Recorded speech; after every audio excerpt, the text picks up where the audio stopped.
분들이 압도적으로 많으시네요. 그럼 다른 지역에서 오신 분은 혹시 오늘 전야제를 보러 오셨습니까? 그렇습니다. 저희가 전야제를 5.18을 기념하기 위해서 매년 5월 17일 하면서 이게 하나의 기념 의례로 이제 자리 잡게 되었는데요. 저는 오늘 투어를 시작하기 전에 여러분들에게 5.18 이야기를 잠깐 들려드릴까 합니다. 혹시 제가 5.18 이야기를 들려드리기 전에 나는 5.18에 대해서 조금 다 알고 있다 하시는 분 있을까요? 네, 잘 아시는 분, 네, 나왔습니다. 그러면 난 잘 모르겠다. 이렇게 이때 손들어 주셔야지 내가 해설을 어느 정도까지 하고 어디는 과감하게 패스하고 이제 이런 게 됩니다. 자, 그럼 손을 안 들었기 때문에 저의 해설 기준은 이곳에 처음 오겠습니다. 저희가 먼저 갈 곳은 양동시장인데요. 양동시장 가기 전에 제가 여러분에게 5.18 이야기를 잠깐 들려드리기 전에 질문을 해보도록 하겠습니다. 5.18에 대해서 잘 알고 있다는 분이 있다고 해서 질문합니다. 지금 올해가 5.18이 일어난 지 46주년이 되는 해입니다. 우리는 5.18을 일컬어서 열흘간의 항쟁이라고 많이 말하고 있습니다.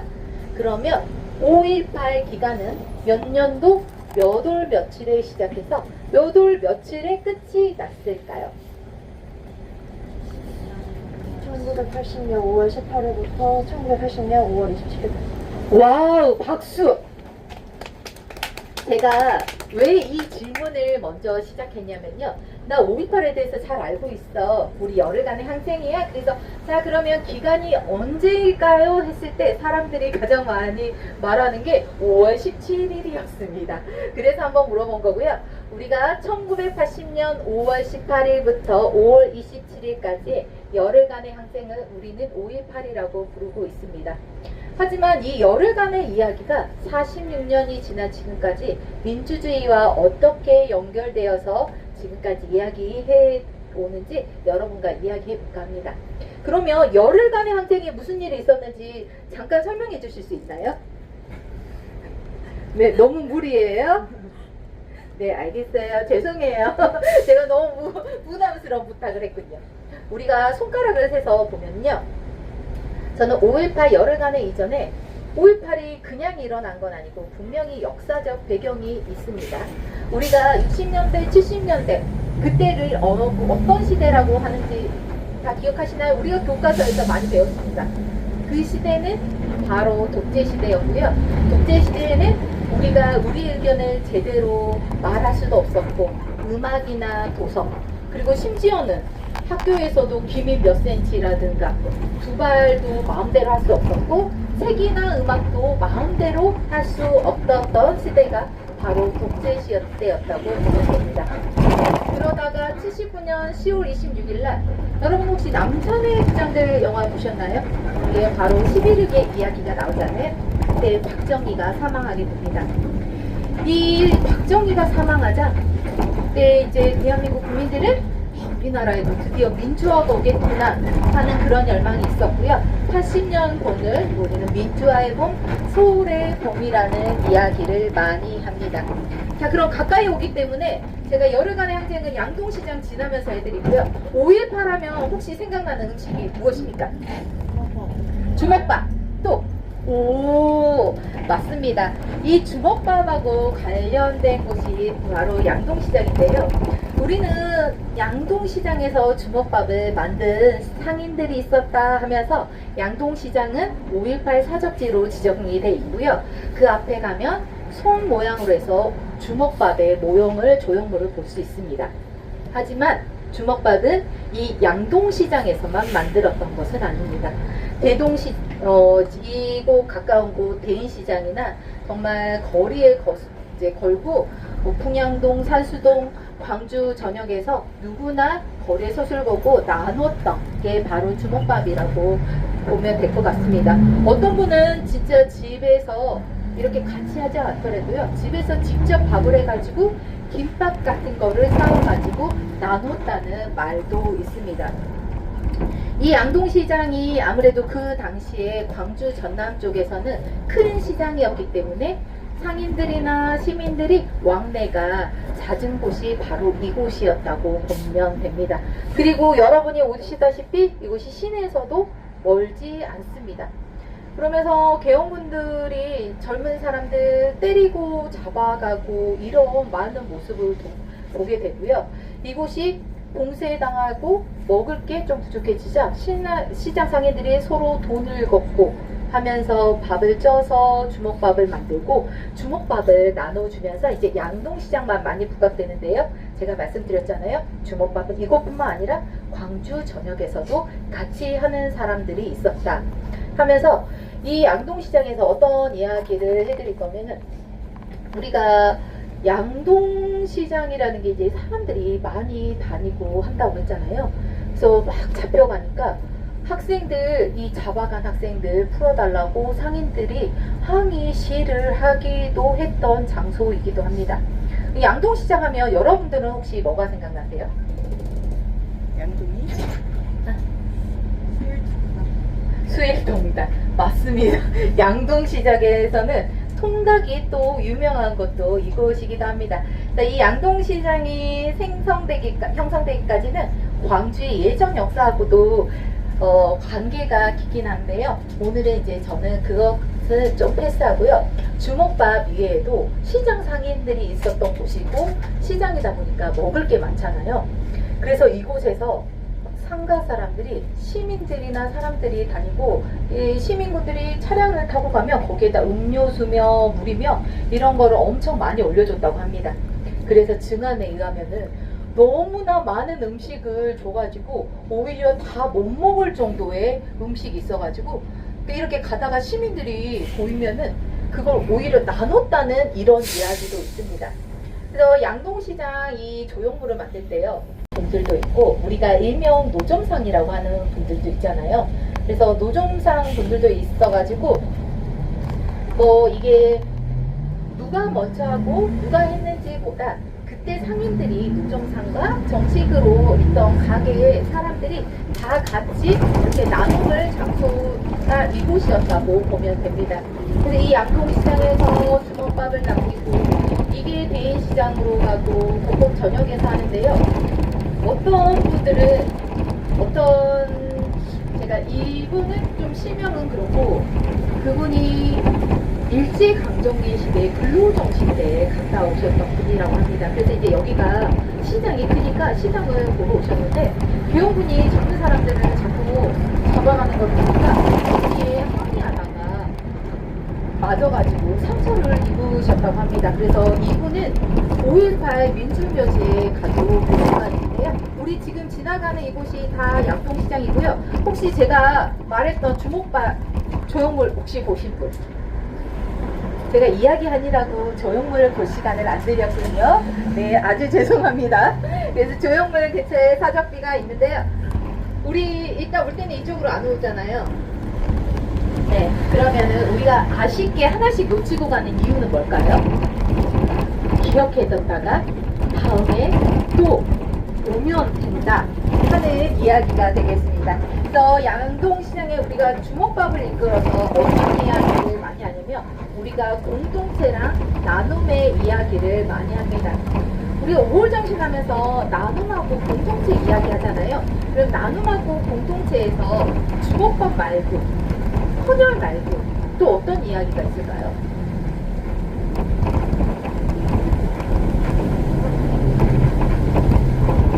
사실은요 어렵은 게 아니고요 그때 함께 하려던 사람들이 있었다는 걸 이야기하고 싶습니다.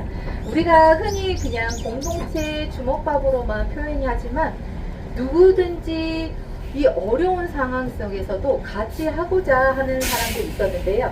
제가 여기에서 어떤 분을 이야기하자면 여러분들은 5.18을 생각하면 어떤 이미지가 먼저 떠오르시나요? 5.18 하면 생각나는 이미지. 늘 제가 물어봤을 때요. 가장 먼저 많이 말씀했던 게요.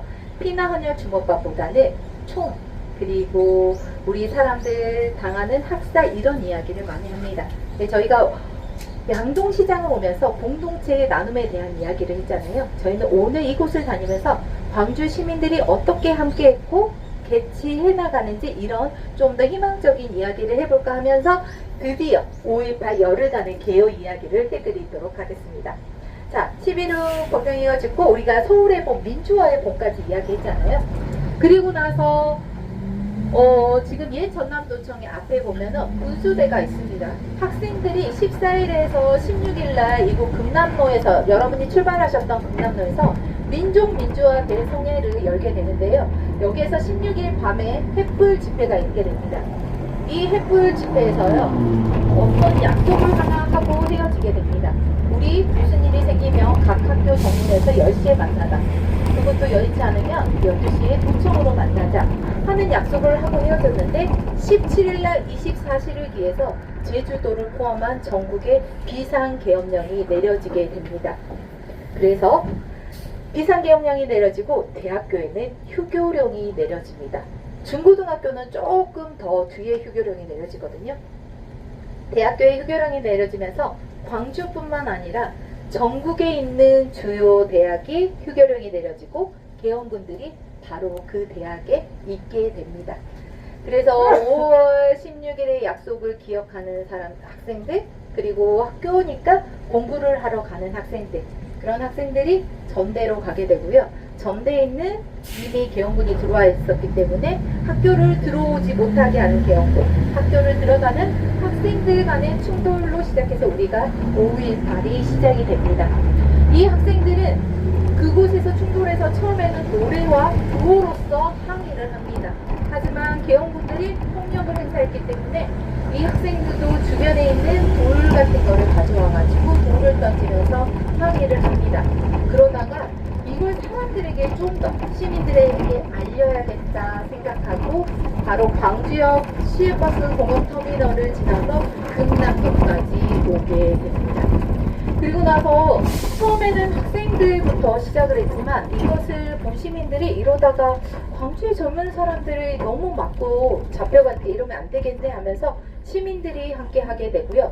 여러분 영화 많이 보셨잖아요. 그러면서 17일날 개헌군이 다시 이 광주 도심을 들어오면서 우리가 알고 있는 5.18의 이야기는 끝이 나지만 오늘 이 투어 버스를 타고 다니면서 지금까지 이어오는 광주의 이야기가 어떤 이야기가 있는지 한번 이야기해 볼까 합니다.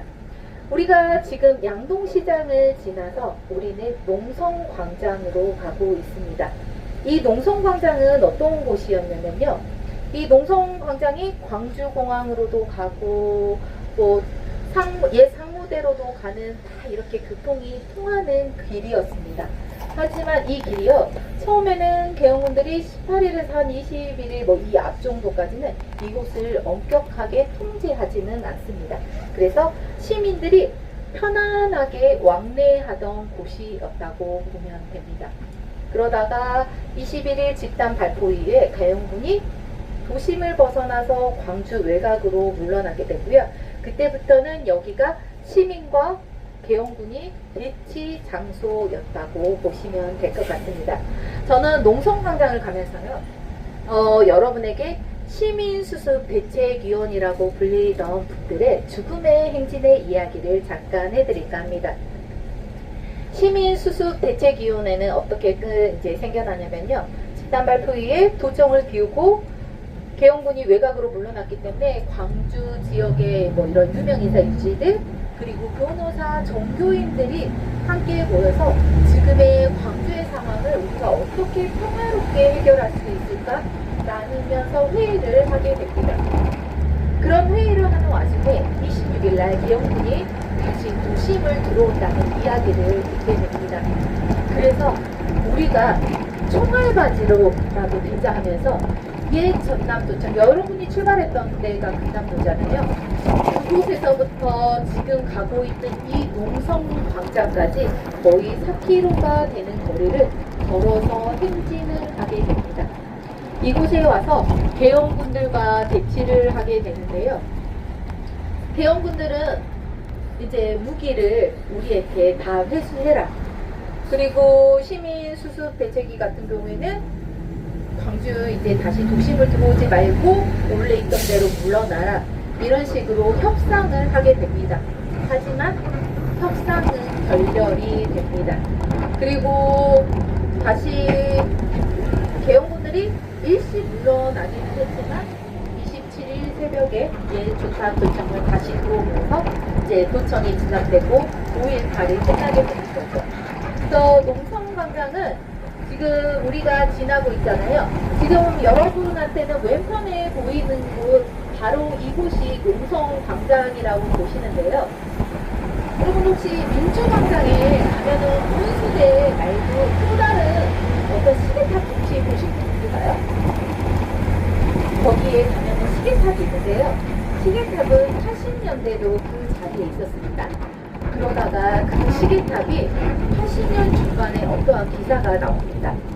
시계탑은 모든 것을 알고 있다 라는 기사가 나니까 80년대 중반에 깜짝같이 사라지게 됩니다.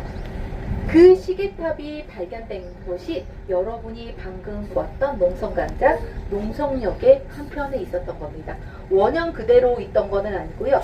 위에 시계 부분이 광고판으로 바뀌어가지고 그때 도청 앞에 있던 이 시계탑이라는 걸 알지 못했다가 이거를 한 13년 그 무렵에 시민의 제보로 이제 이것도 다 만들었던 분들이 있겠잖아요. 그래서 그걸 확인하고 2015년에 원래 있던 자리로 원형이 복원이 되어 있는데요.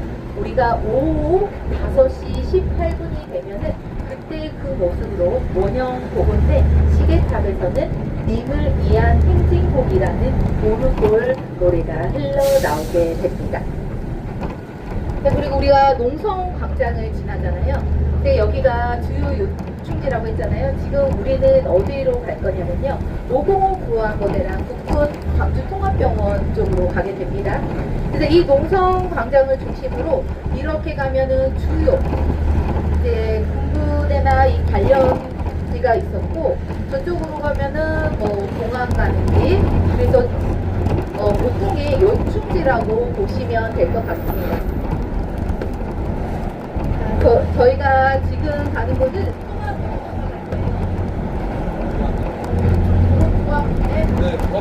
자, 지금부터는 우리가 505 보안부대를 갈 건데요. 505 보안부대는 계속 그 자리에 있었는데요. 80년대 사람들은 이곳에 보안부대라는 게 있었던지 몰랐다고 합니다. 그 이유는 앞에 보안부대라고 생긴 게 아니라 공사? 이런 팻말을 들고 이제 놔두고 활동했기 때문에 잘 알지 못했는데요. 이 505 보안부대라는 곳이 바로 5.18의 처음 그리고 끝 이런 5.18을 전체적으로 기획하고 조작하던 곳이 바로 이 보안부대라고 보시면 될 것 같습니다. 이 보안부대에서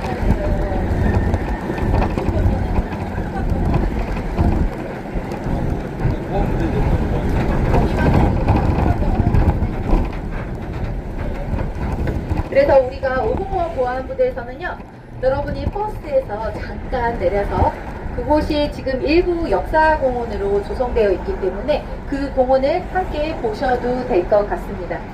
근데 이제 제가 505 보안부대가 5.18의 처음과 끝 그리고 기록 같은 걸 조작했던 곳이라고 했는데요. 이곳은 바로 연행되어 온 시민들이 고문 수사를 받던 장소이기도 합니다. 그래서 그때 한 분이 어떤 이야기를 하셨냐면요. 이 보안부대에 들어가는 입구가 있습니다. 근데 일부러 그쪽으로 가는 게 아니고요. 옆쪽에 뭐 식당 이입할 수 있는 그런 건물이 있는데 그쪽에서 지하를 들어가는 통로가 있었다고 합니다. 근데 지하를 들어가는 통로고 정식적인 문이 아니기 때문에 거기가 좀 비좁은 데고 계단이 좀 층고가 높은 데였습니다. 근데 그때 잡힌 사람들을요, 눈에 안대를 가리고 그곳으로 내려갔다고 합니다. 그래서 눈도 가렸는데 이 좁은 곳에서 내려가는 것 같기는 하는데 이곳이 어딘지 모르니까 그때 안대를 가리고 가면서 어마어마한 공포를 느꼈다고 말씀하시기도 합니다. 자, 그리고 이곳에 보안부대를 가는 길이 조금 좁거든요. 그래서 그때 사람들이 여기에 보안부대가 있었다는 거를 알지 못했구나 하고 느끼실 수 있을 것 같습니다.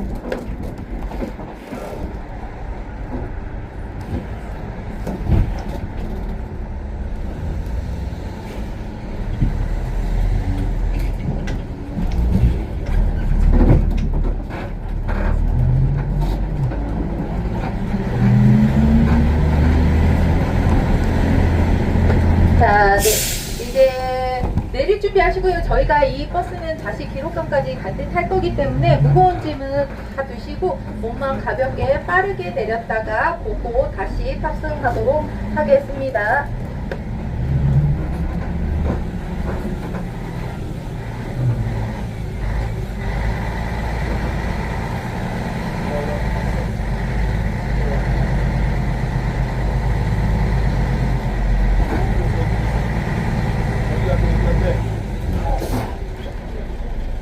간당간당해.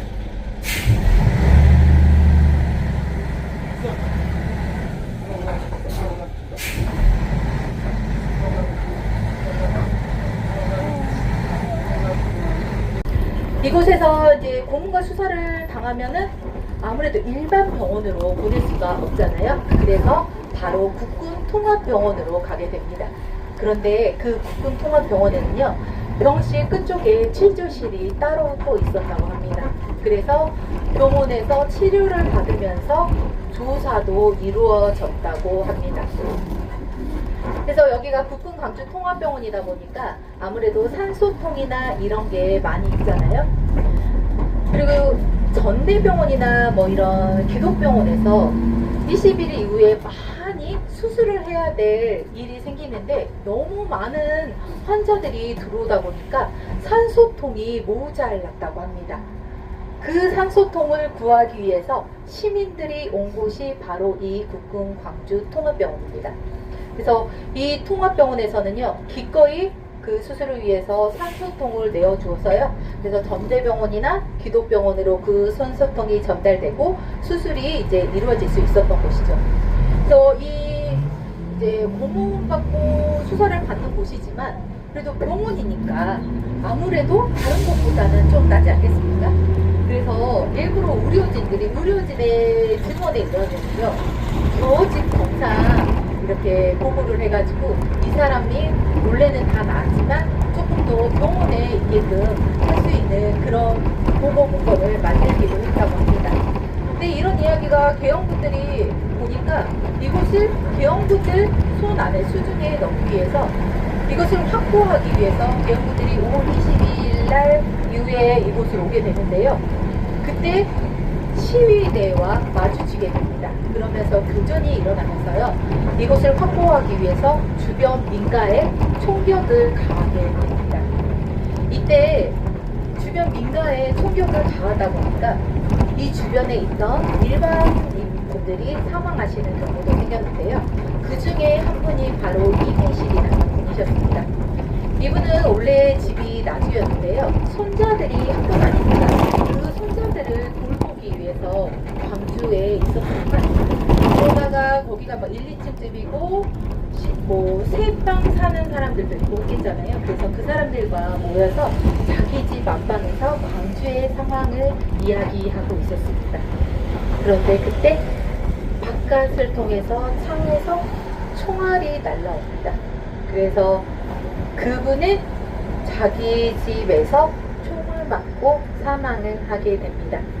누군가 5.18을 이끌어서 폭동이다, 폭도다 이런 이야기를 많이 합니다. 그러면은 제가 방금 말씀드렸던 분이 과연 폭도일까요? 우리는 이런 사적지를 당하면서요, 그동안 왜곡되어 온 그리고 5.18 엄청 넓기는 합니다. 그래서 개방이 안 되다가 몇 년 전에는 비엔날레 작품 전시전을 했던 곳도 있습니다. 그래서 안에 제가 한번 들어가 봤더니 뭐 모든 게 그대로 남아있지는 않지만요, 뭐 그때 썼던 뭐 물품 뭐 이런 게 조금씩 흔적이 남아있기는 합니다. 그리고 국군 광주 통합병원이 여기 있다가 이전을 한 거는 2000년, 2007년 뭐 이 정도기 때문에 그 전까지는 여기가 계속 본원으로 쓰였다고 생각하시면 될 것 같습니다. 그래서 이름은 국군 광주 통합병원이지만 초창기에는 시민들도 이곳에 왔다 하면서 제가 광주 최초의 희생자의 이야기를 잠깐 해드릴까 합니다. 우리가 광주에서 5.18 최초의 희생자의 혹시 이름을 알고 있는 분 있나요? 네, 누구죠? 네, 맞습니다. 김경철 님이시고요. 이분은 듣지를 못하셨습니다. 그래서 우리가 듣지 못하면 말을 하지 못하잖아요. 그래서 듣지 못하고 듣지 못했기 때문에 말을 못했는데요. 그 금남로에서 계엄군을 맞닥뜨리게 됩니다. 계엄군을 맞닥뜨렸는데 일단 들리지가 않잖아요. 그러면서 계엄군들이 막 뭐라고 하는데 들리지가 않으니까 막 손짓 발짓을 해가면서 자기 장애인증을 보였습니다. 하지만 김경철님은 이 광주특군 통합병원에서 사망을 하게 됩니다. 그래서 우리가 그 전까지는 5.18 최초 처음 희생자가 김경철님으로 알고 있었는데요. 2024년 5.18 진상조사위원회를 통해서 5.18의 최초의 희생자는 바로 전북대 학생인 이세종님으로 이제 그렇게 정리가 되었습니다.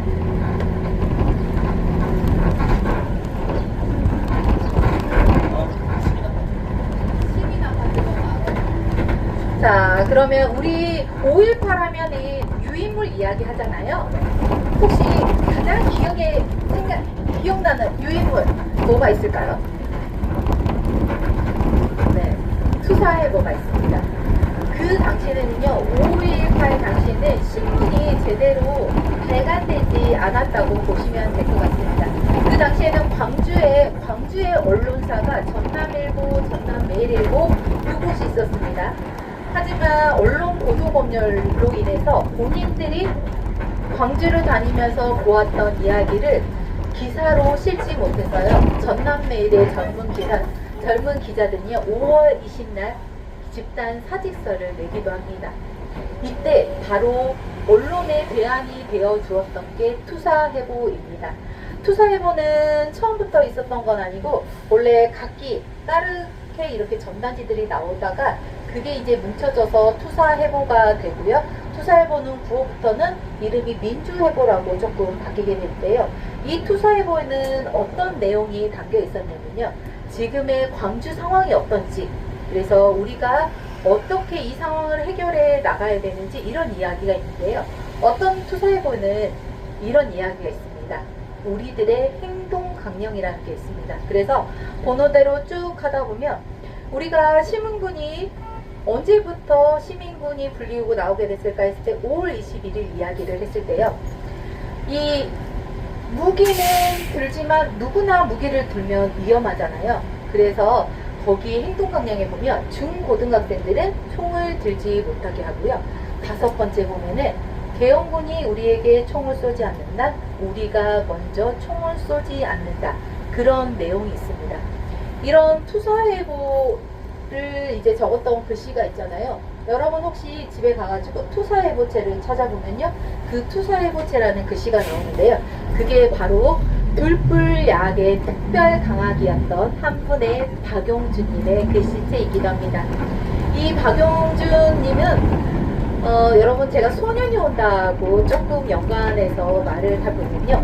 소년이 온다 구절에 그런 게 있습니다. 양심. 도대체 양심이란 게 무엇이길래 저에게 이런 이 양심이 있기 때문에 나에게 이런 고통을 감내하게 하냐 이런 내용이 나오는데요.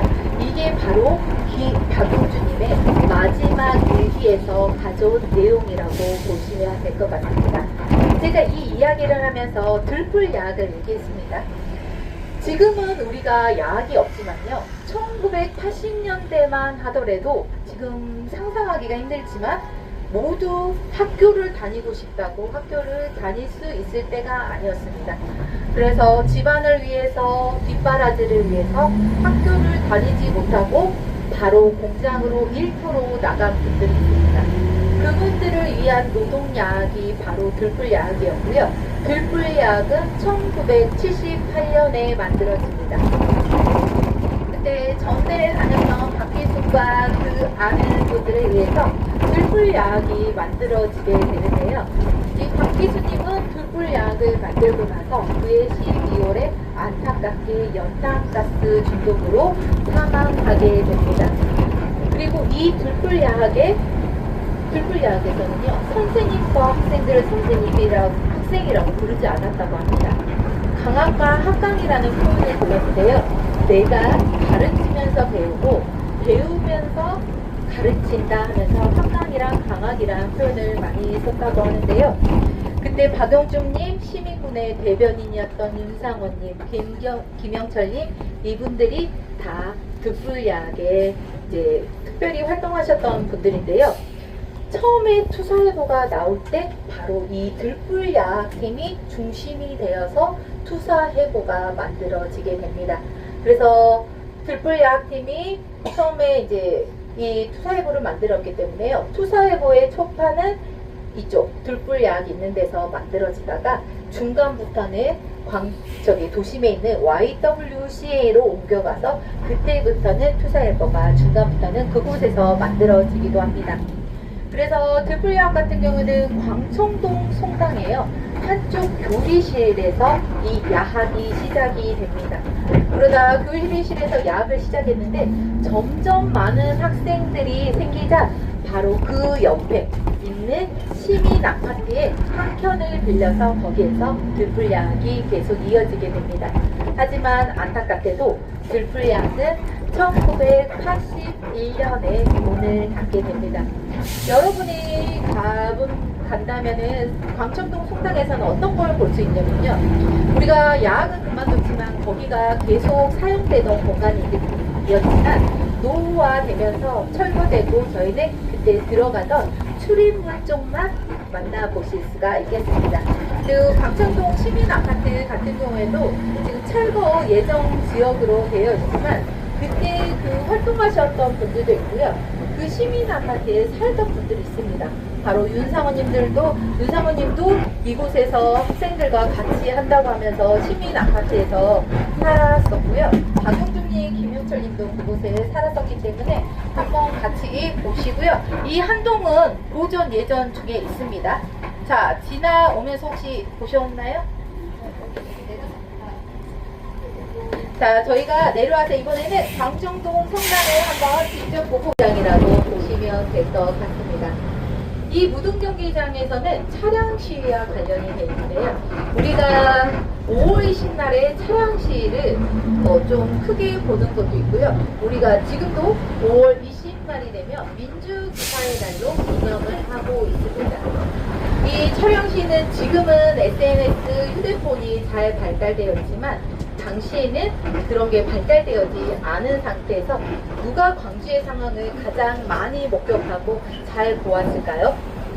바로 기사님들이었습니다. 기사님들이 어떤 일이 있었냐면은 이 택시를 타고 가다가 중간에 개원분들이 세워가지고 혹시 젊은 사람들 있는지 잡아 끌어내리기도 했고요. 그거를 제지하는 택시기사를 폭행을 때리기도 했다고 합니다.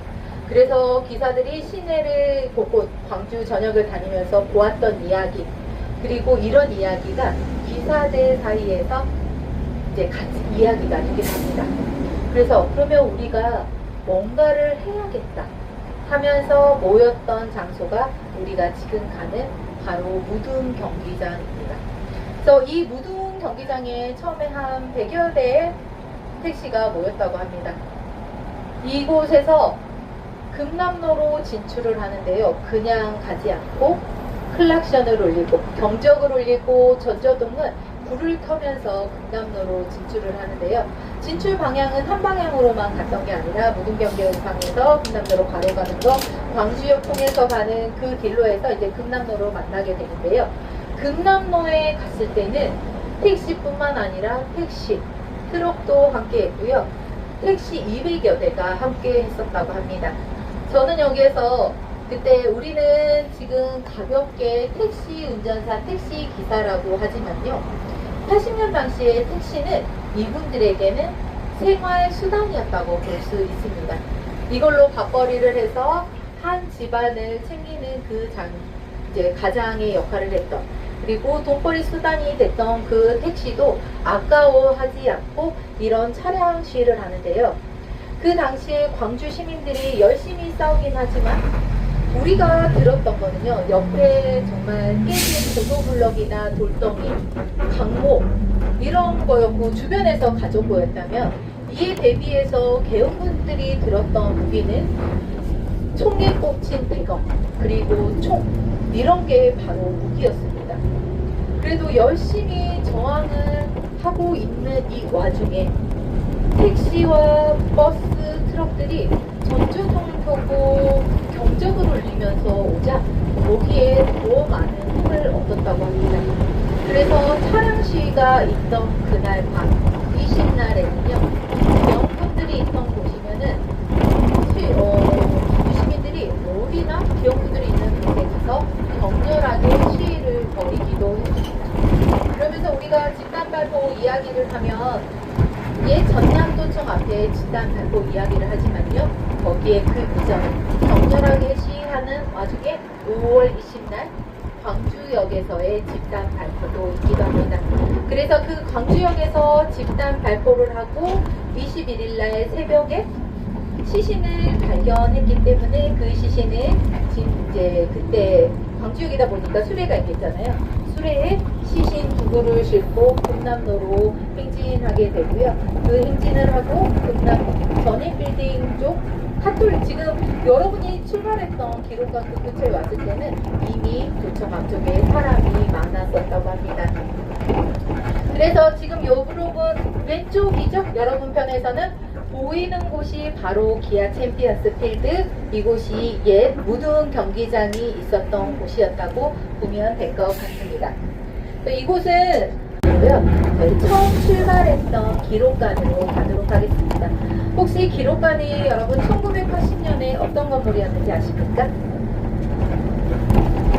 1980년대 기록관은 바로 카톨릭 센터라는 종교 건물이었습니다. 그래서 그곳에서는 광주 대교구가 있었고 6층에 대주교님이 있었는데요. 그 대주교님은 그곳 6층에서 금남로에서 일어난 일을 모두 보았었다고 합니다. 이 카톨릭 센터가 지금 기록관이 된 이유는 5.18의 기록물이 유네스코에 등재가 되었기 때문에 2011년에 등재되면서 2015년에 지금 민주운동 기록관으로 재탄생이 되어서요. 5.18 열흘간의 이야기가 더 궁금하시다면 기록관에서 1, 2층을 보시고요. 3층에 지금 기획 전시가 되어 있습니다. 그래서 그 기획 전시를 함께 보시면 좋을 것 같습니다. 그래서 저는 기록관으로 가면서는요, 오늘 여러분하고 이렇게 함께 다녀왔던 이곳의 여러분들의 소감과 5.18의 이야기를 한번 듣는 시간을 가져볼까 합니다. 좋으시죠? 자, 대답 없이 미소만 또 보인다면 바로 동의하는 걸로 알고요. 제가 마이크를 드리면은 혹시 뭐 하고 싶었던 말이나 여러 가지 이야기 한 다음에 제가 투어를 마무리 해보도록 하겠습니다. 자, 한 말씀 하시죠. 되게 다른 피해자분들이 생각보다 일반 분들이 많더라고요. 그냥 사람들이었는데 모여서 일을 도모했구나라는 생각을 들어서 좀 부담했습니다. 그래서 이거 후유증 얘기하잖아요. 우리가 북극 광주 통합병원을 가지는 못했는데 그 아래쪽에 보면은 그 당시 후유증을 앓고 있는 분들을 위해서 국립 트라우마 센터가 있기도 합니다. 이거는 이 버스를 理由你的感觉怎么样？今天的旅游会觉得学到了很多知识，学到很多光州的历史，看到了光州人民在生产。 네, 오늘 광주 이야기를 많이 들었고요. 광주 사람들이 용감했었다고 합니다. 자, 이런 말인 것 같습니다. 자, 다음 바로 이어서.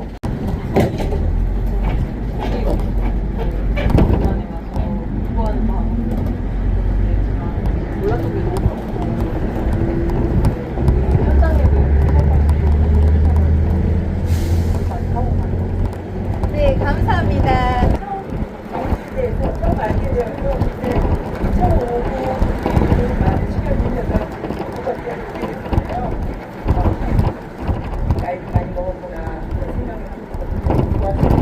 네, 감사합니다. 이제 거의 도착하기 때문에 제가 시간 많이 안 드릴 거예요. 짧게 해주세요.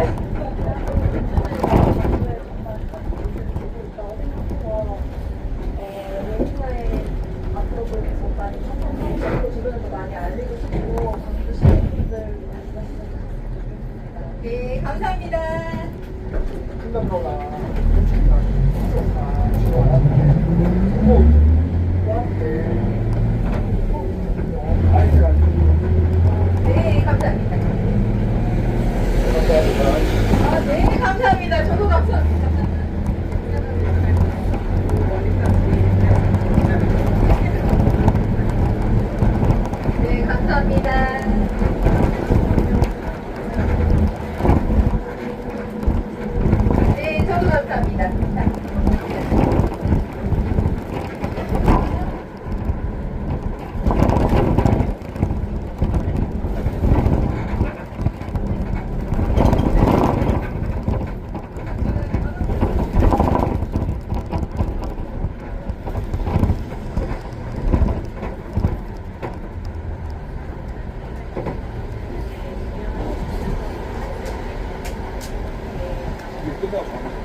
학사 이런 이야기를 하는데요. 혹시 다시 살고 싶은 세상이 있습니까? 라는 질문에요.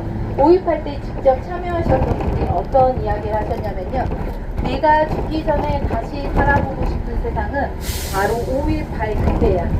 왜냐하면 그때는 내가 신분이 높은지 낮은지도 중요하지 않았고 재산이 많은지 적은지 중요하지 않았고 오로지 인간 그 자체로 존중받던 시대, 그때가 바로 5.18이었다고 합니다. 그래서 이 민주버스를 타고 여러분들이 투어를 보면서요, 이제는 5.18에 대한 기억을 학살과 슬픔에 대한 기억이 아니라 한번 살아보고 싶었던 세상, 그때 그 사람들이 꿈꾸었던 세상을 한번 나의 실생활과 연결해보면 어떨까 해봅니다. 그래서 이 연결한다는 게 사실 어려운 건 아닙니다. 가족들이 온 분들은요, 가족끼리 서로 존중하면서 어떻게 소통을 잘 하느냐, 자식 같은 경우에는 부모님 말을 잘 경청해주고 부모님도 자식의 말을 잘 경청해준다든가, 친구들이 왔을 때는 친구들이 서로 오해하지 않게 서로 잘 소통할 수 있는 것. 저는 5월 정신이요, 멀리 있지 않고 내 일상생활에서 내가 하나하나씩 실천해 나갈 수 있는 그것, 바로 그게 5월 정신이 아닐까 하면서요, 저는 오늘 해설을 마쳐보도록 하겠습니다. 수고 많으셨습니다. 이제 거의 다 왔습니다. 네, 여기에서는 궁금한 거 있으면 물어보시면 됩니다. 제가 100% 대답은 못 해드리고요. 여러분들이 궁금하게 질문 중무효로 개관이 됩니다. 그래서 도청이 개관이 되면 그 주변에 전남도청, 경찰국 공관, 상무관까지 모두 만나보실 수가 있습니다. 그리고 안에가 기획전시나 전시가 많기 때문에 18일 이후에 한번 옛 전남도청을 방문해 보시는 것도 추천드립니다.